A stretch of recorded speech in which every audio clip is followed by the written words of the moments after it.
Assalamualaikum warahmatullahi wabarakatuh. Kembali dengan saya Musafir Melani di channel YouTube Aceh Esperanto Sasio. Ini adalah tempat celak teko susu dan guci air obat, air jemuju milik Rasulullah SAW. Teko susu ini adalah salah satu tempat air minum warga Rasulullah SAW, juga digunakan untuk mengisi susu unta dan kambing pada hari-hari tertentu.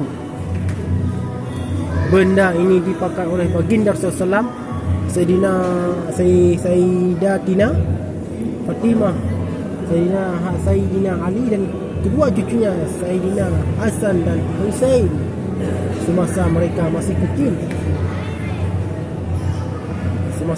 masih kecil.